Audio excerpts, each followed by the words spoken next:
मकर राशि, समाप्त होंगे सभी दुख, क्यों? जानिए विस्तार से। शनि ग्रह 29 मार्च 2025, राहु ग्रह 18 मई 2025, गुरु ग्रह 15 मई 2025। तो ये सारी चीज़ें हम अच्छे से समझेंगे ऐसा क्यों होगा। उससे पहले आपको अपने मन को शांत कर लेना है। मेरे साथ 1 से 10 तक गिनना है। 1, 2, 3, 4, 5, 6, 7, 8, 9, 10। यहाँ पे ये समझने वाली बात है कि जो 10 नंबर लिखा हुआ है ये आपकी मकर राशि है। ये जो नंबर्स आपको दिख रहे हैं ये सारी राशियाँ हैं। पहले नंबर पे यानी 1 लिखा है यानी ये मेष राशि है। 2 नंबर वृषभ, 3 नंबर मिथुन, कर्क, मेष, वृषभ, मिथुन, कर्क, सिंह, कन्या, तुला, वृश्चिक, धनु, मकर, कुंभ, मीन। क्लियर? यहाँ पे ये समझने वाली बात है कि 12 घर होते हैं। कौन कौन? 12 राशियाँ होती तो 12 घर भी होते हैं। ये पहला घर है, दूसरा, तीसरा, चौथा, पाँचवा, छठा, सातवां, आठवां, नवां, 10वां, 11वां, 12वां। ये सारी चीज़ें मैंने प्लेलिस्ट में एस्ट्रोलॉजी में जाइएगा, वहाँ पे कुंडली देखना मैंने सिखाया है। चाहो तो आप प्लेलिस्ट में जाइए और वहाँ पे लिखा है कुंडली देखना, मतलब कैसे सीखें। तो वहाँ पे 2 वीडियो पड़े हुए हैं, तीसरा वीडियो मैं जल्द ही अपलोड कर दूँगा। ठीक है? तो ये सारी चीज़ें आपको चार्ट पूरा समझ में आ जाएगा अगर आप वो वीडियो देख लेंगे। ठीक है? यहाँ पे ये समझिए कि शनि ग्रह जो हैं वो कुंभ राशि से मीन राशि में आएंगे। कब? 29 मार्च 2025 को। तो जैसा कि आपको पता होगा कि 26 जनवरी 2017 से साढ़े साती शुरू हुई थी मकर राशि पे, 29 मार्च 2025 को खत्म हो जाएगी। ठीक है? तो शनि कुंभ राशि से जब मीन राशि में आएंगे 29 मार्च को, तो साढ़े साती मकर राशि पे खत्म हो जाएगी। तो क्या होगा? ध्यान से समझिएगा क्या होगा।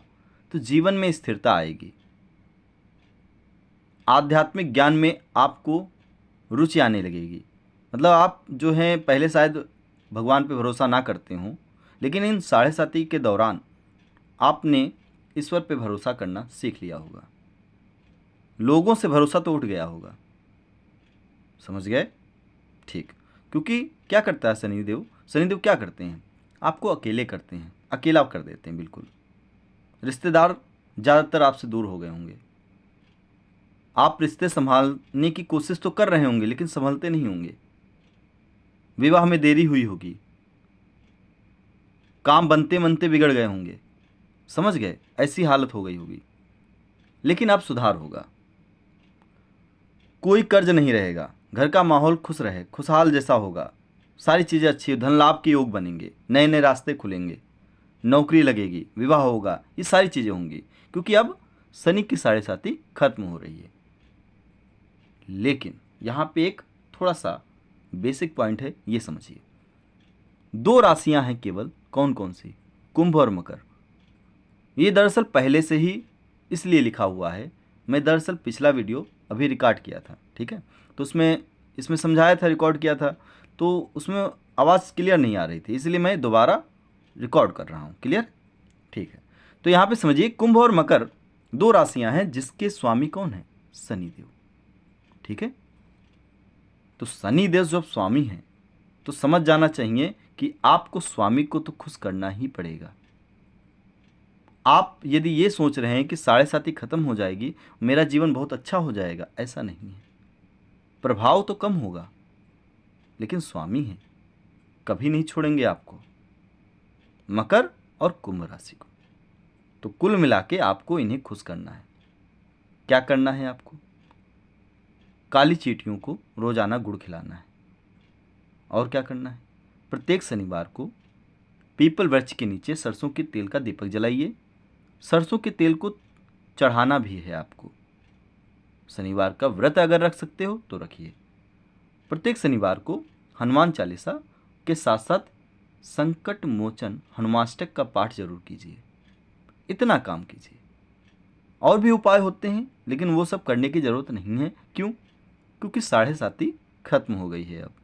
तो अब आपको उनके लाभ को, जो लाभ वो देने वाले हैं, अच्छे तरीके से, ताकि उसमें कोई बाधा ना आए। 29 मार्च के बाद आपको लाभ मिलने शुरू हो जाएंगे। तो कोई बाधा ना आए इसलिए आपको उपाय कर लेना चाहिए। ठीक है, करते रहिए, क्या दिक्कत है। काली चींटियों को खिलाने में कुछ आपका चला नहीं जाएगा। थोड़ी सी गुड़ डाल देंगे, मुश्किल से 10-20 ग्राम, कई चींटियाँ खाएंगी। ध्यान समझिएगा, जो आत्मा मेरे अंदर है, जो आत्मा आपके अंदर है, वही तो चींटियों के अंदर है। तो जब आप किसी को खुश करते हैं तो आपको बद्दुआ तो देगा नहीं वो। चींटियाँ जब इतनी सारी होंगी तो यानी आपने कई आत्माओं को खुश किया है। बात समझ गए। अभी आप किसी व्यक्ति को खिलाएं, वो ज़्यादा खाएगा, आप हो सकता है 10-20 व्यक्तियों को खिला देंगे, अच्छी बात है। लेकिन क्या 100-200 लोगों को खिला सकते हैं? मुश्किल है। ठीक है, खिला सकते होगे लेकिन मुश्किल है। लेकिन आप चींटियों को तो खिला सकते हो। क्यों? क्योंकि वो कम खाएंगी, और ज़्यादा चींटियाँ होंगी तो ज़्यादा आत्माएं खुश हो जाएंगी। जो चींटियाँ खुश होंगी तो वो क्या होंगी? आपको आशीर्वाद ही तो देंगी, बद्दुआ थोड़ी ना देंगी। क्लियर हुआ? तो ये काम करिए, काली चींटियों को खिलाइए। काली चींटी क्यों बोला मैंने? क्योंकि शनिदेव हैं जो कि काले रंग का प्रतीक माना गया है। समझ गए?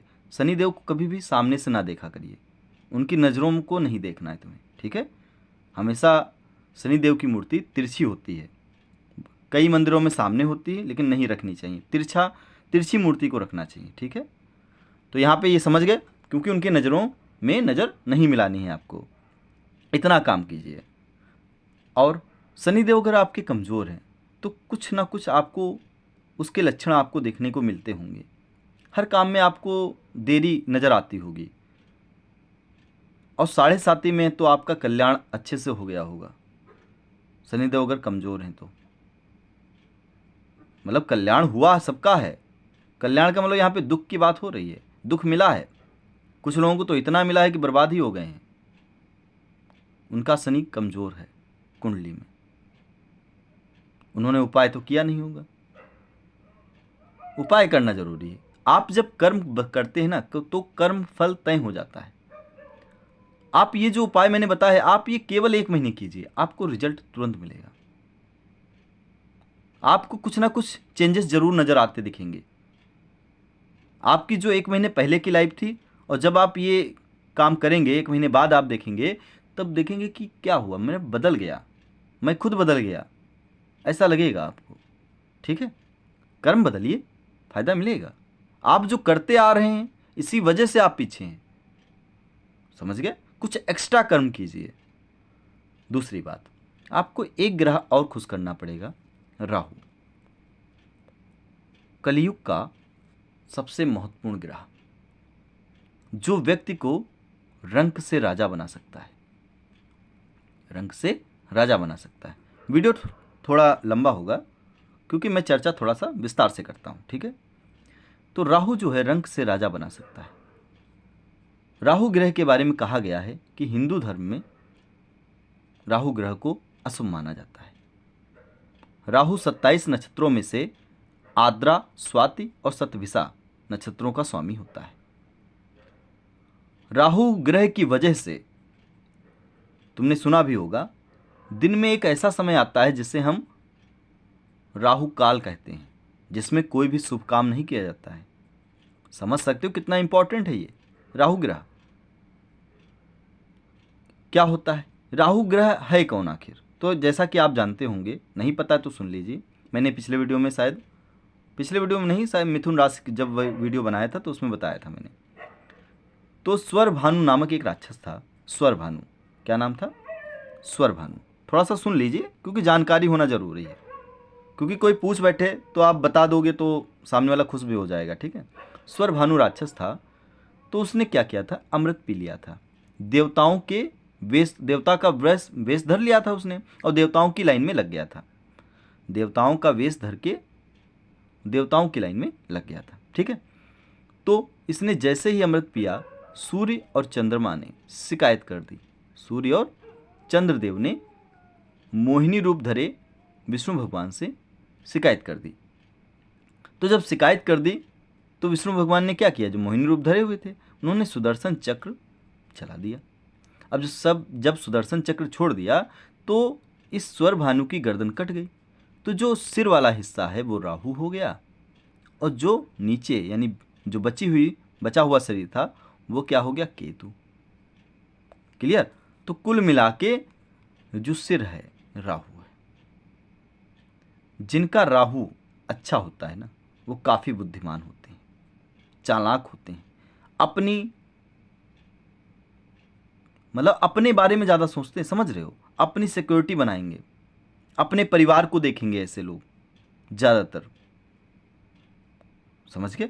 तो अपने अपने अपना करने लगते हैं जब ज़्यादा अच्छा हो जाता है। ज़्यादा अच्छा नहीं होना चाहिए, ना ज़्यादा खराब होना चाहिए, मीडियम होना चाहिए, ठीक है, समझ गए। तो राहु को खुश करने के लिए क्या करना है, राहु अच्छा खुश होता है तो होता क्या है, ध्यान समझिएगा। राहु अगर खुश है ना, तो आप रातों रात करोड़पति बन सकते हैं। ये कहने की बातें हैं, लेकिन आपने सुना भी होगा, अरे वो पड़ोस में रहते थे, अचानक से पता नहीं क्या करोड़पति बन गए। कैसे बन गए, कैसे बन गए बताओ। कुछ ना कुछ उनको मिल गया, ऐसी चीज़ मिल गई जिससे वो करोड़पति बन गए। या यूं समझिए, किसी की नौकरी अचानक ऐसी जगह लग गई, अच्छी पोस्ट पे लग गई, समझ गए। कोई लॉटरी जीत गया, इस तरीके से, मतलब होता है अचानक, सब कुछ अचानक मिलता है ऐसे लोगों को जिनका राहु अच्छा होता है। अचानक धनवान बना देता है, रंग से राजा बना देता है रातों रात, ये समझ लो। व्यक्ति को सफलता और प्रसिद्धि दिलाता है, मतलब मान सम्मान भी मिलता है, अनुशासन प्रिय बना देता है आपको। राहु को खुश करना है तो क्या करना है, राहु को खुश करने के लिए आपको ससुराल पक्ष से रिश्ता मजबूत कीजिए। सबसे कमी आप लोगों में यही है कि आप ससुराल पक्ष से रिश्ता मजबूत नहीं रखते हैं। ससुराल पक्ष से रिश्ता मजबूत कीजिए। और क्या करना है, एक काम और कीजिएगा, महादेव की आराधना कीजिए। महादेव तो सब कल्याण करते हैं, ठीक है। महादेव की आराधना कीजिए, शिव तांडव स्रोत का पाठ कीजिए, शिव तांडव स्रोत का पाठ कीजिए। एक काम और करना है, कुत्ते के पिल्लों को, कुत्ते के पिल्लों को रोज़ाना, गारंटी लेता हूँ इस चीज़ की मैं, 2 महीने तक, केवल 2 महीने तक करिए। 2 महीने बाद आपको रिजल्ट मिलेगा। कुत्ते के पिल्लों को आपको दूध में ब्रेड मिलाकर खिलाना है, ठीक है, दूध में ब्रेड मिला के खिलाना है। यदि आप इतना कर लिए, 2 महीने के अंदर आपको फायदा मिलेगा, बदलाव, तुरंत चेंजेस आएंगे आपकी लाइफ में। करके देखिए। एक मैंने काली चींटी वाला बताया, शनिदेव वाला, एक मैंने कुत्ते के पिल्लों वाला बताया। ये 2 काम अगर आप कर ले गए, बाकी जो बताया था वो भी कर लेंगे तो फ़ायदा ज़्यादा मिलेगा, लेकिन अगर इतना भी कर लेंगे ना, फ़ायदा मिलेगा, समझ गए। तो इतना कीजिए और लाभ उठाइए। लाभ तो मिलेगा ही मिलेगा, और ज़्यादा लाभ मैं चाहता हूँ कि मिले आपको, कोई रुकावट ना आए। तो ये उपाय ज़रूर कर लीजिएगा। और बाकी आप कोई दिक्कत है नहीं कि 7:30 ख़त्म हो गई है। वीडियो अच्छा लगा हो तो लाइक, सब्सक्राइब, कमेंट बॉक्स में हर हर महादेव लिख दीजिए, 5 बार, 11 बार, 21 बार, ठीक है। ऐसा करने से क्या होगा, आप जब लिखेंगे तो आपका मन भी, मन मतलब आत्मा, आत्मा से आप भगवान को याद करेंगे, ठीक है। और आत्मा से जब याद करते हो ना, तो उन तक बात पहुंचती है। क्लियर। धन्यवाद।